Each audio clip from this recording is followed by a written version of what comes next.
The UN estimates that by 2050 there will be more plastic in the ocean than fish. It's estimated that 100 million tons of plastic are generated globally each year. Local authorities have been forced to close beaches due to mounds of plastic rubbish. Hello, I'm Tammy Ven Dange, an executive turned social entrepreneur. It's clear that Mother Nature has a plastics problem, but I think it's time to quit talking about the problem. Instead, let's talk about the solutions. This is a business podcast with an environmental mission. And as your host of the Plastics Revolution, I'm going to chat with the innovators, change makers, and fellow entrepreneurs who are leading the way in fighting plastic waste. Along the way, we'll also share tips and practical ideas so that you too can be part of the solution. This is the Plastics Revolution.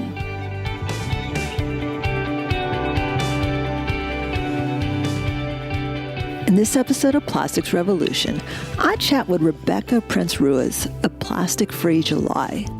Rebecca didn't mean to start a global movement. She just set up a family challenge to reduce the amount of plastic that they were using in the month of July. Now, with an estimated 250 million people involved in 177 countries, we talk about the future as the organization is about to celebrate their 10th anniversary. I hope you enjoy this episode of Plastics Revolution with Rebecca Prince-Ruiz.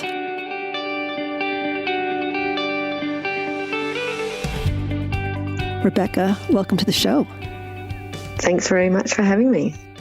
I first heard about Plastic-Free July probably years ago, yet one of our recent guests on the show, Haley Clark-Avanya, mentioned you in a previous podcast, and it wasn't until that point that I realized that that actual campaign or program originated here in Australia. Before then, I just thought it was some sort of international group that had put it together. So it was fascinating when I found out more about your program and the fact that you were the founder of this organization. And so I wanted to learn more, and I'm sure our listeners did too. Can we start off with probably a very simple question, which is, why July? That's a really good question. And it was completely accidental. And I would never choose July if I did it again. It just happened to be the next month after I had my aha moment and said, I'm going to try going single-use plastic free. So there was no strategy involved. And did you say originally that I'm just going to do this for myself, and then you got some other people involved? Like, how did the organization actually start? Yeah, well, it's really an accidental challenge. I didn't set out to start a campaign or a movement. I just set out to change myself and, what went into my own family's bin. So it started when I was working in local government in the western suburbs of Perth, doing waste education, and I went to visit a recycling facility, not actually where the materials get recycled, but it's where your curbside recycling. Here in Australia, it's typically a yellow litter bin. When it is collected, it goes there and gets sorted into different material types. And it just really blew me away how much we produce, and then learning about the particular challenges around plastic. And when I went out that night to put my recycling out in the bin, I could see where it was going, and I suddenly realised that the most important thing I could do each week was not to fill my recycling bin, but to put less in it. And so I decided to do it for myself and for my family.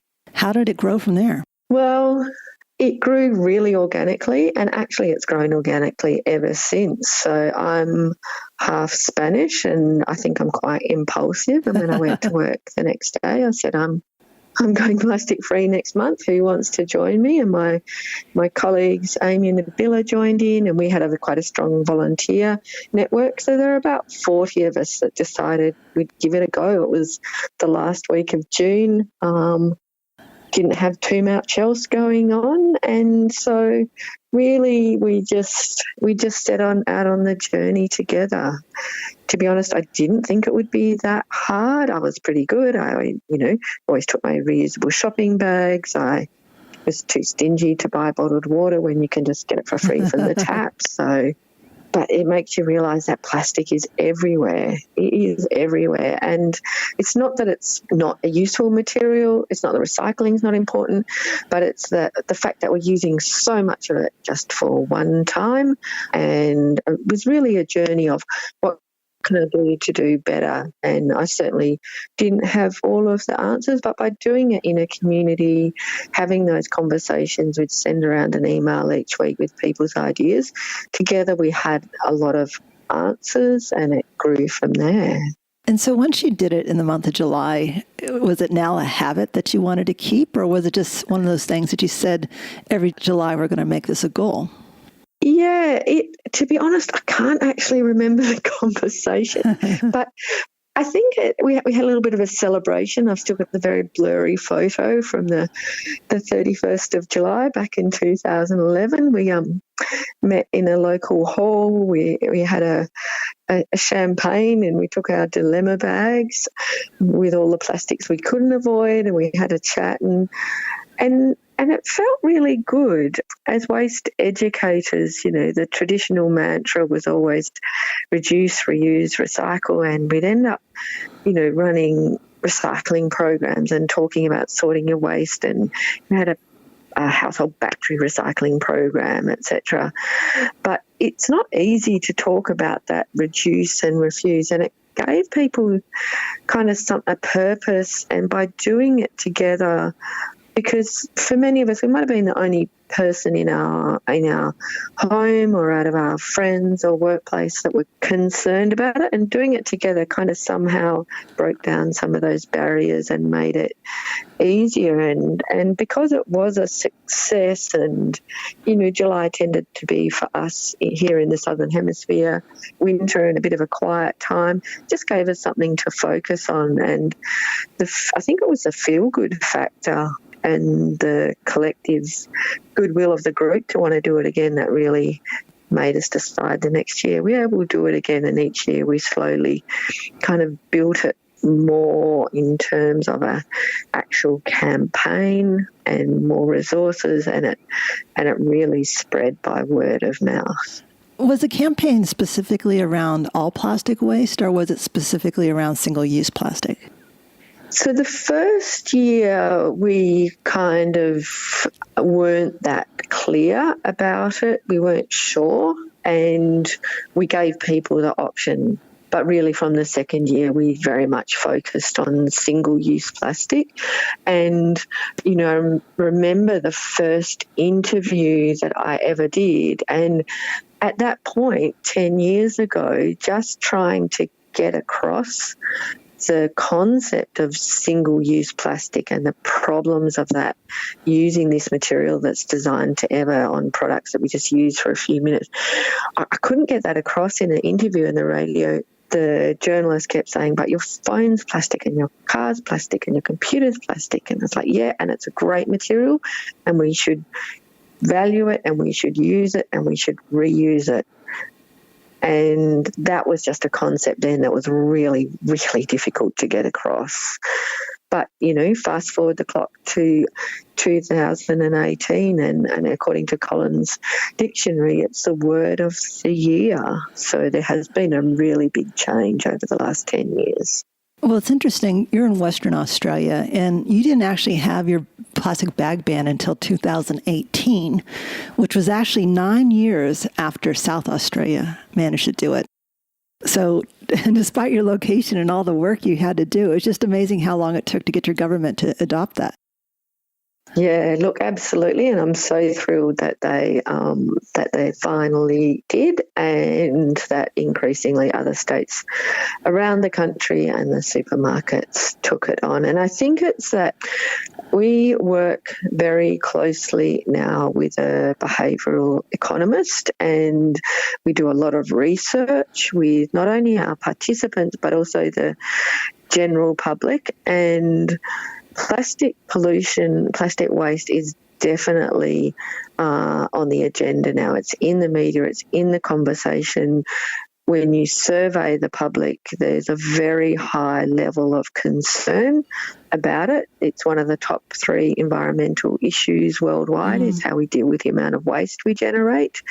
And I think what I've seen over the last 10 years, Tammy, is this real shift in awareness, a growth in awareness, and then a shift in awareness translating into action. And I think there's definitely a lag effect. And what we're really about here at Plastic Free July is closing that gap and the disconnect between people's values and concerns and attitudes and their consumer choices and behaviours. And I think what I've certainly seen is that consumer concern, people taking Plastic Free July, people running the Boomerang. I'm not sure if your audience will be familiar with the Boomerang Bags initiative, where community groups come together and make reusable shopping bags from donated fabric.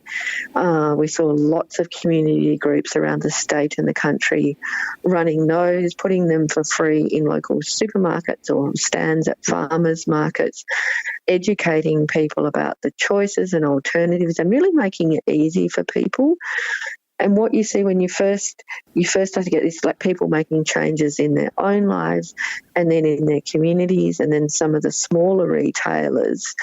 And then there's this flow-on effect to bigger businesses and then governments taking it on board. Now, look, I'm sure when we introduced the plastic bag ban in Western Australia, I think it was something like 84% of the population supported it. I'm sure 10 years prior, we would not have had anywhere near that kind of numbers. And so I do think that the change starts with us and the same with our, the container deposit schemes that have been rolled out across this country as well. Good on South Australia. I mean, they're ahead of the rest of the country on so many fronts when it comes to waste and sustainability. But I'm delighted to see, each state that introduces it seen these bans on plastic bags or the container deposit scheme has, an even better scheme. And last year I was delighted to see the New Zealand plastic bag ban go a lot further than any that we see here in Australia. They've banned not just the lightweight plastic bags, but they've banned, unlike ours, which are all at the 35 micron mark, they've banned bags of a thickness up to 70 microns. So I think we can all, learn from each other and improve. Well, it's not just bags, is it? We have also states and territories in Australia that have started introducing new legislation to ban other single-use items like cutlery and coffee cups and things like that as well. Yeah, look, I think the thing about the bags, it's an easy entry point. So I think it's a really good place to start. It's something that that we don't need. Like most of us have an alternative. Most of us have got shopping bags, but until we introduce these bag bans, so we're sitting, in the boot of the car or in the back of the cupboard or in the laundry, whatever, and it made us take them. So that's an easy kind of swap. It can be a free swap as well to make that switch. So the other bans tend to often be a bit more complicated, but it's really, and when I say complicated, I mean in terms of, what are the alternatives?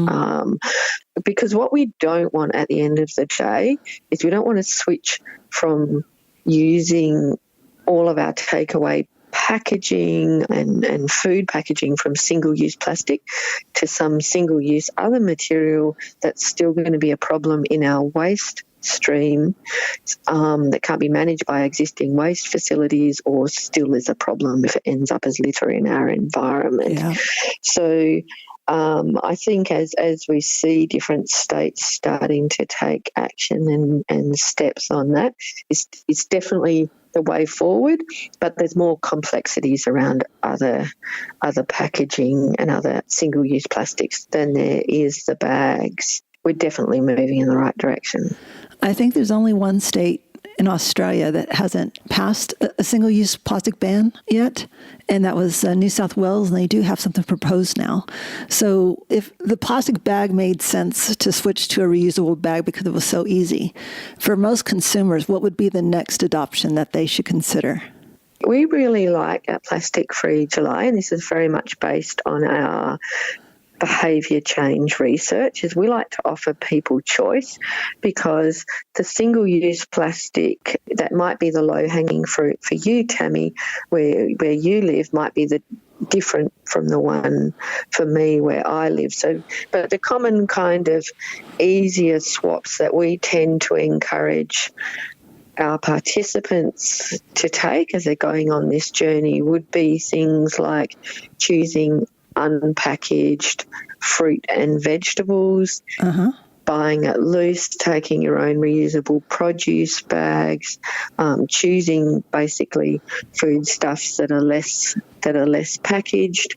Whilst our research shows that the majority of people are taking their own reusable bags rather than buying a new one each time they go shopping, we've still got work to do on things like the straws and the coffee cups and the water bottles, and then there's more things we can do in the home, switching to bar soap, etc. And then the next level on from that is starting to buy food in bulk, get refills in terms of perhaps cleaning products, etc., which is actually delighted to say in Australia, I just can't believe the rise in the bulk food store, whether it's a purposely set up zero waste store or just regular stores that are offering certain items in bulk, and we're really seeing a rise in that. So that's an easy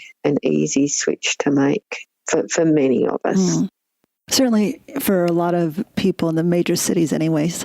For right now, though, luckily in Australia, we're doing okay with this COVID-19.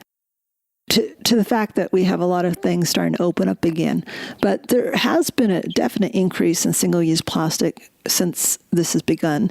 And if nothing else, from takeaway containers, takeaway coffee cups. You can see the bins around my neighborhood just full of takeaway containers. And then also there seems to be, I know in many countries, including the U.S., reverse bans or have put bans on hold for single-use plastic. You see an increased use of packaged fruits and vegetables.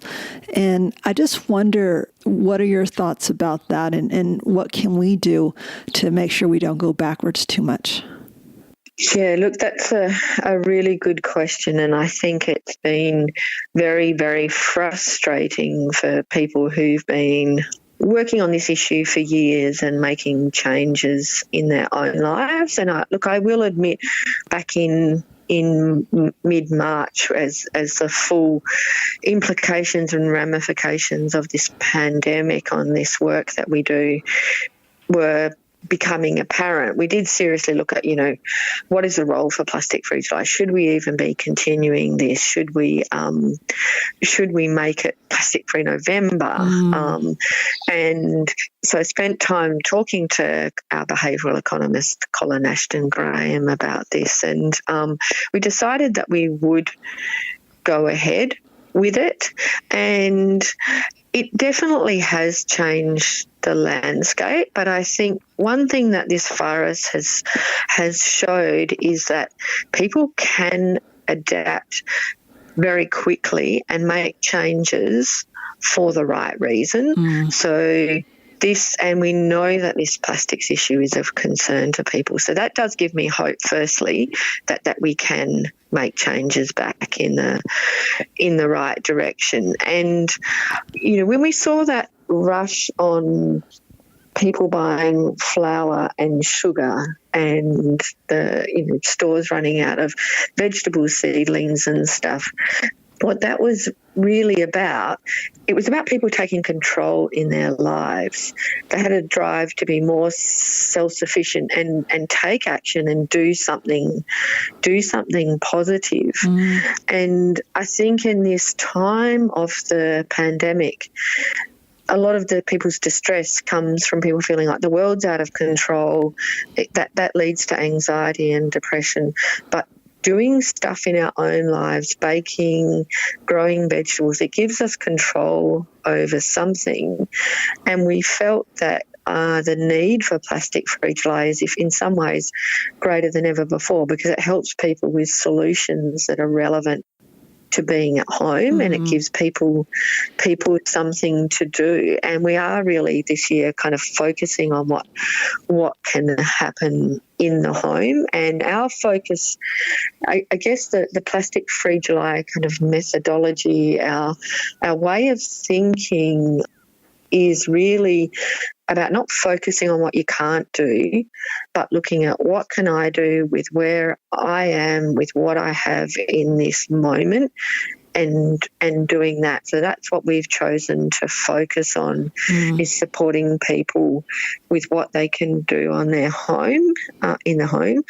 Obviously, human health is paramount right now, and if you're someone is in a high-risk category, you might not make some of those choices in terms of what you would purchase and where you would go shopping, etc. But I think we also need to remember, and I did an interview recently with an infectious diseases expert, and because I said to her, and I asked her, like, what is the risk here in terms of using reusables, buying fresh fruit and veggies, taking our own bags, etc. And her words were quite comforting. And she said, look, we at the end of the day, we need to remember this is a respiratory virus. It's not a gastrointestinal virus. So there's no evidence that you can get it from eating something that's been contaminated. And at the end of the day, the measures we need to take are good hand hygiene and social distancing. And we need to be careful of not being distracted from that. And I know that our Australian CSIRO had put out some research saying that in terms of fruit and vegetables, should we be washing uncooked fruit and vegetables more than usual? And the advice, which aligned with the US Food and Drug Administration, was saying wash them in fresh water just prior to eating is enough. We don't need to wash our veggies with soap or dishwashing detergent, but wash your hands with soap before you prepare your food, and frequently wash your reusable bags or your reusable coffee cup if you're able to use that where you live. You can still use your water bottles. Really, we shouldn't be touching the taps on communal water stations anyway, even without the virus. So I think there's a need for some common sense to come in here. And, if we can't do everything, if your cafe is not accepting reusable cups and you decide not to make it at home, just ask for no lid. It's not about doing everything, it's just about doing something. And the feedback that we've had from our participants has been really strong and supportive, and even to the extent of people who've already been on this journey trying to reduce their waste and their packaging, they've said, look, we feel like we're more resilient and skilled and able to adapt because we're used to cooking with what we can purchase locally, using fresh produce, making things from scratch. So I think there's a kind of an underlying resilience there in the community as well. And, one of the things that just I can't even wrap my mind around this statistic, but in this country and in the US, 40% of all the food that we grow is wasted. Wow. And so if and the global average is 30%. So, at the end of the day, the least we can do is start to look at our food waste, to start to be more resourceful, be less wasteful, use what we've got in our fridges and our pantries and in our homes, and throw less out. That's less packaging, that's saving our money, it's saving our time, and it's saving trips to the supermarket at a time when, many of us are really wanting to minimise how often we're going out and then when we're in this kind of lockdown environment. I spoke to the guys from Green Caffeine a few weeks ago, and they actually said that their program for reusable cups, I'm not sure if you have it there in Western Australia yet, but here in the ACT and a lot of other states and territories have Green Caffeine as a reusable cup program that the government subsidizes to reduce the amount of waste going into their public bins. And they said the number of cafes adapting their program has actually gone up during this time, which has been amazing. Oh, that's fantastic to hear. And again, I think that goes back to what we were discussing before, Tammy, about the values, people, and that's from the consumer perspective as well as cafes. Like this waste problem, it doesn't sit well with anyone. And I think it's the feedback we're getting from a lot of businesses is at this moment, they actually have some more time to look at their practice.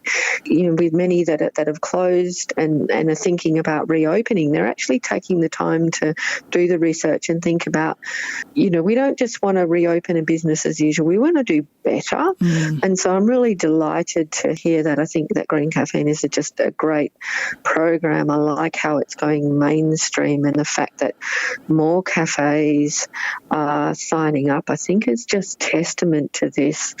This is no longer okay to be creating this much waste, and the public wants to do better, and business does as well. And I think it makes good sense for businesses to make these kinds of changes. Well, certainly, I think there's a lot of us that are hoping that the new normal doesn't quite look like the old normal, and especially from an environmental impact point of view. If we had to change anything in the future going forward, if you could see maybe 2 years in the future, where can you see all this heading towards, with the fact that so many people are seeing now the benefits of us not traveling as much to work? The pollution's gone down in a lot of places. Waterways are better. Wildlife is thriving. A lot of it has to do with human pollution that's causing these issues. What would you like to see as a new normal in 2 years' time? Oh, how long can my list be? Well, let's think about it from a practicality point of view too, because we do have economy that's going to suffer through this as well. Absolutely, and there's just no question that there are so many of our businesses that are suffering, and I think it's always those smaller to medium-sized businesses, our farmers, our growers, the small businesses that are going to be hit hardest. I think what I'd like to see, and it goes back to something that has given me real joy through doing the challenge, and it's one of the most kind of positive and frequent feedbacks that we get is that when you start to look at living more sustainably, and I'll use the reducing your packaging as an example, what it takes you to quite naturally is away from living on autopilot. So buying from big supermarkets, buying pre-prepared meals, packaged produce, stuff that's got a lot of food miles, that's heavily processed, and switching towards supporting local businesses, shopping at farmers markets or local independent stores, greengrocers, delicatessens, fishmongers, etc. And when you stop buying this kind of pre-packaged food that has a lot of food miles and start buying fresh local produce, I think there's so many benefits that happen there for ourselves, for our well-being, for our local economies and for our environment. And I think that our farmers are doing it particularly tough at the moment. Now, here in Australia, many have been through drought, they've been through fires, they've been through, storms, and now they've got this virus that's dramatically impacted them. So my hope is that we start to really support our local businesses, our local growers, our local farmers, and develop kind of much more resilience and and kind of provenance around our food and our communities and our holidays. I'm really quite excited by the fact we can't go jumping on a plane to go on our holidays, and we need to we need to shop local, because there's so many places here in my southwest that I haven't visited that I would love to go to. I bought a box of gourmet mushrooms for my family from some local growers who were supplying the restaurants, that suddenly all of their, they had all of their mushrooms in production. They couldn't sell them to the local restaurants, so they started selling them to the community. And that was something that we could do to firstly support a local business, but then it also meant we had lots of fun over a weekend. There were pink oyster mushrooms and lion's manes and shiitakes and all these things we hadn't tried. And my son and I had lots of fun trying different recipes. And so there's a kind of a community aspect. And when you're buying stuff from growers, when we started, like every Friday night during lockdown, we would go to a different restaurant and purchase a takeaway meal from a restaurant to support a local business, and you'd have conversations and learn about things that were in your own backyard that we never heard about before. Yes. So I guess that's my hope, that we we look at what we've got in our own backyard, because that's always going to be a more sustainable option. Like, I know where the salt at my local bulk food store comes from. It comes from a salt lake that's 400 kilometres away from where I live, and it's harvested by a third-generation family. I did some research recently on pink Himalayan salt that's, mined in Pakistan, shipped to South Africa, packaged in a plastic single-use dispenser and sold in my local supermarket for $3. Not only there's the packaging and the food miles, etc., but I don't know what the conditions are of the people that are working in those mines, and where that item has been. Oh, no, obviously there's this bigger picture here of this global economy, but in terms of the local economy and the resilience and building the community, I really think looking at home is a great place for us to start in the next couple of years. I think there's going to be a lot of people raising their hands to that. The ironic thing is that you started as just a group of friends with Plastic Free July, and now you're completely global. I think the last statistics I can see here, you were now 250 million people strong in 177 communities or countries around the world. So despite the fact that you are thinking local at the moment, within your organization, you can't, if you have that many people around the world participating in this event. This is your 10-year anniversary, so do you want to talk a little bit more about Plastic Free July, because we're just a couple weeks away from starting that? Yeah, so I'm just so excited. It's not quite the 10th anniversary celebration we were thinking, but I still can't quite wrap my mind around those figures, and would never in my wildest dreams have been able to predict that this was where we would be now. And I think it's a real testament to all of the people who've participated, who've given it a go, who've made changes in their own lives, who've stepped out of their comfort zones and asked for things to be unpackaged. And it's not easy. It is definitely not easy. And I think, when I started, it was just about me and my family. But if my colleagues and our volunteers hadn't made that choice as well and decided they were going to do something and then spread it and shared it within their communities, we would never have got to this point. And I think it's a great example of that kind of thinking globally but acting locally saying, and shows the power of grassroots action.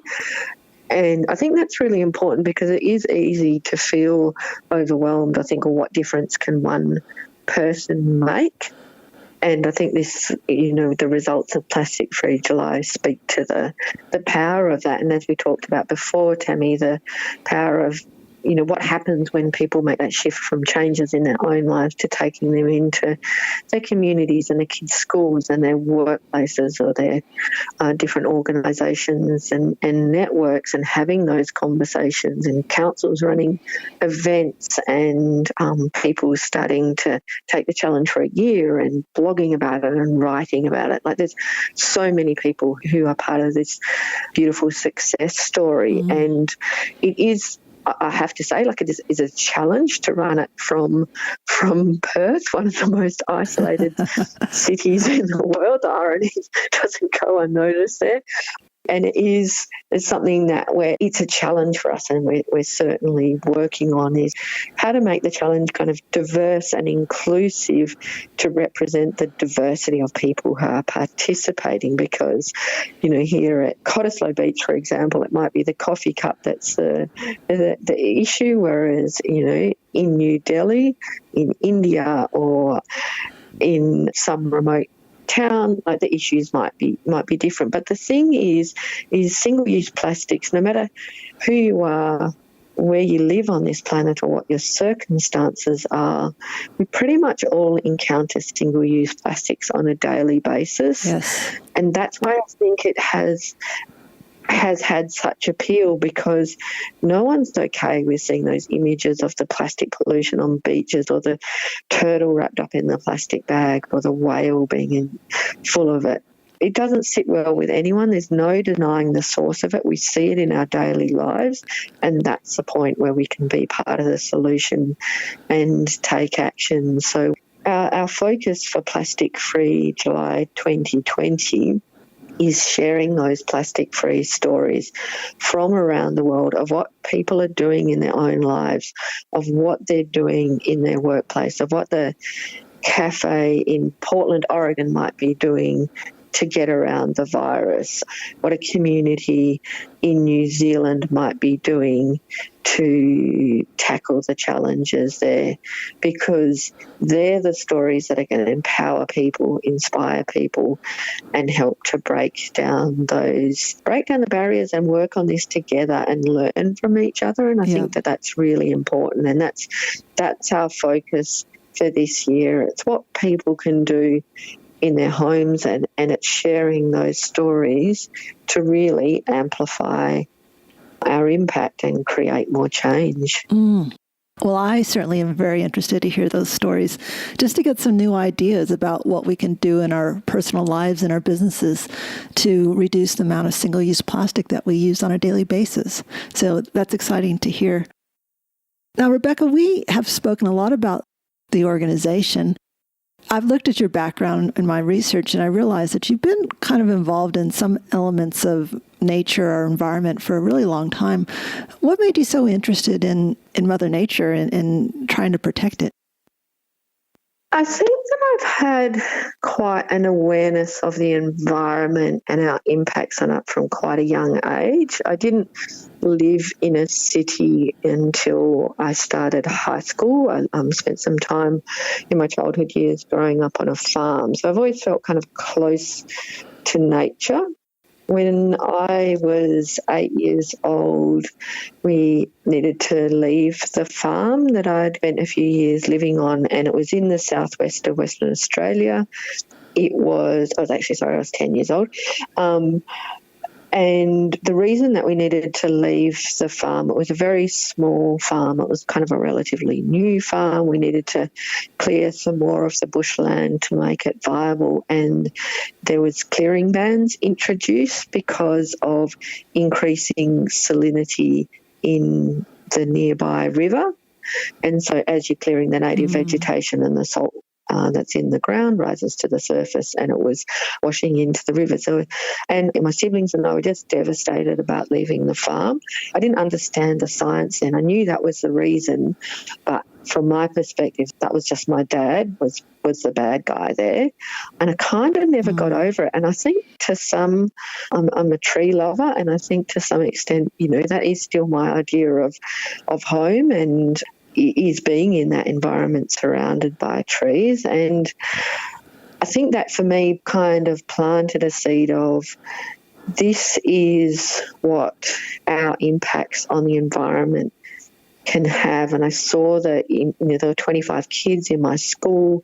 That community is no longer there. The school is actually physically still there, but it's no longer operating. And they were some of the happiest moments of my life. And, I think growing up, even when we moved to the city, I would kayak in the Swan River as much as I could after school. I would always somehow manage to get canoeing on my PE, on my sports every term. I didn't do the changing we were supposed to do each term. I wasn't very sporty, but that was kind of, I think, me connecting and finding my kind of happy place was being out on the river. And that's when I ended up working in waste, which was, to be honest, the last place I expected to be working. And I went to that facility. It was that actually being confronted by our impact and thinking, that's not okay. I've got to do something about it. And I think also I grew up in a family of,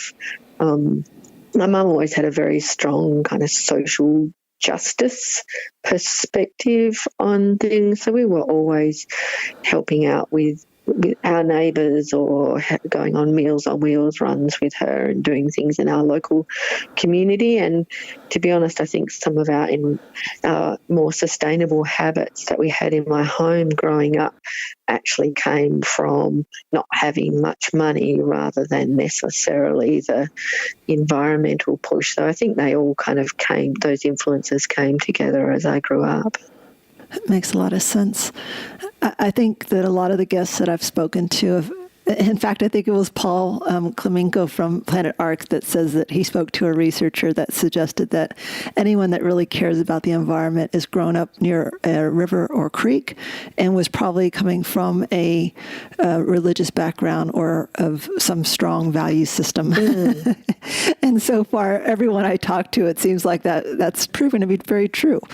So you and Paul have another thing in common there. Yeah, and I think those childhood experiences do have such a profound imprint on us, and I think that's why, I've certainly seen with my own children and families around me that those experiences of spending time in nature, whether it is camping in the wilderness or just walking along an urban waterway or beach is so important for us all. Well, I guess one of the good things about the gyms all being closed right now is, at least around here, I could see that a lot more people are taking advantage of the offerings that nature has for us. Oh, absolutely. That's really wonderful to see. Well, Rebecca, I know you have a book coming out. Do you want to tell us a little bit more about that? Yeah, so I have just finished co-authoring a book that is due to be published on the 1st of July. It lines up with that 10th anniversary. It's called Plastic Free, the inspiring story of a global environmental movement and why it matters. And I wrote that with a woman from New South Wales, a writer called Joanna Atherfold Finn, who I got to know because she was a participant in the challenge. And it's a book of stories, Tammy. It's the story of Plastic Free July, but it's the story of how we grew from those 40 people to the 250 million. And it's their stories. It's their stories of making change in their own lives and into their communities. And I'm not a writer. I really struggle to get my words down onto paper. And when I was approached to write this book, there are tips in there and ideas, and I hope plenty of inspiration for people. But it's not a how-to guide of how to avoid single-use plastic. There's books written by much better qualified people than me to do that. But what this is really telling those stories of people, and I chose to co-write it because I wanted to have someone who had the ability to tell those stories in a way that would reach anyone. And so we wanted it to not just appeal to people who are already active in the plastic space, because I think there are some messages in there, and there's a lot of interviews and input from our behavioural economist into this of how change making happens and really why grassroots works. There's a lovely story in there of, I'm not sure if you saw last year, but Air New Zealand for Plastic Free July made an announcement that they were changing practices across their operations and doubling down on their plastic waste reduction efforts. And to celebrate Plastic Free July, they were reducing nearly 55 million items of single-use plastics. And so from their operations in 1 year. And when I interviewed staff from the airline, I said, well, how did this happen? Because I just read it in the media. And it started with a person. It started with someone who'd done Plastic Free July. They did it at home. They'd made changes there. And then the next year they took it into their workplace, and it was like an internal workplace challenge. And then at the same time, it was the most frequent letter that Air New Zealand was getting from their customers was their concerns around all of the plastic packaging in their food and their meals, etc.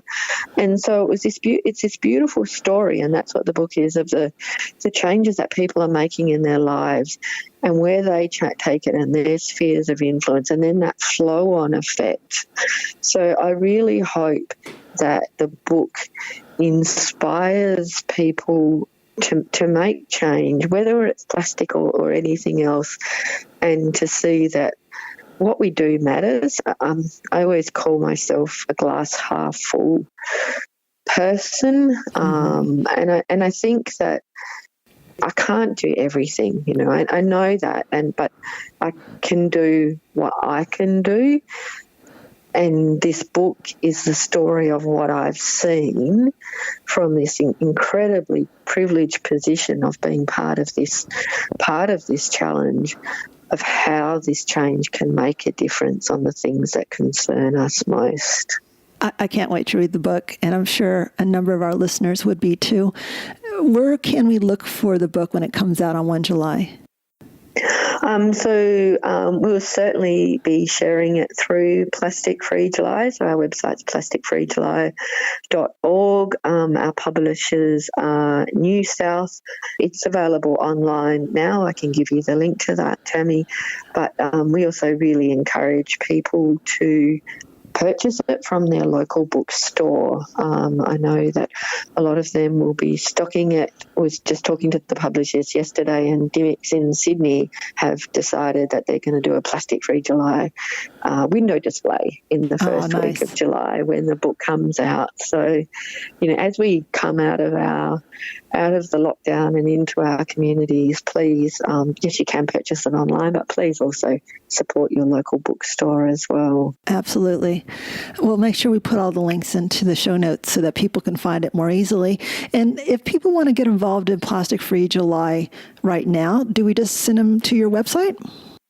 Absolutely. So we'd love people to take the challenge, to sign up on our website. We've got a great quiz there, which we call the Pesky Plastics Quiz, which takes people on a journey through their home and gets us to look at the plastics in our lives and the changes that we can make, as well as there's lots of tools and resources on there and stories of change as well. So we'd love people your audience to go there and take a look at that. Oh, exciting.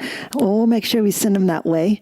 Rebecca, thank you so much for your time today. I've been really inspired by the fact that you took just one little thing you wanted to do with your own family. You turned it into a grassroots movement that is now 250 million people later, which is just awesome to think about it coming from Perth, which is, as you say, one of the most remote cities or communities in the world, and to see how fast it's grown just based on people's desire to make a difference in their own personal lives. And, you took that one little thing and it's grown and it's grown and it's grown. So congratulations, 10 years later, you have a book coming out. Very excited to read it. And I really hope that 250 million more people will come on board to support this cause, which is obviously very dear to my own heart. Look, my absolute pleasure for talking to you. I really enjoyed it today, and thanks for all you do too to make a difference on these issues, Tammy. I really appreciate it. My pleasure. Thanks for joining me for this episode. To see the links and show notes, check out plasticsrevolution.com. And if you found anything interesting or helpful at all, I'd really appreciate it if you subscribe to the show and to tell others. Stay tuned next week as I chat to another innovator, changemaker, or fellow entrepreneur who's leading the plastics revolution. This is Tammy Ven Dange. Be kind to animals and Mother Nature. This show is produced by Jonny Puskas. Music by Joseph McDad.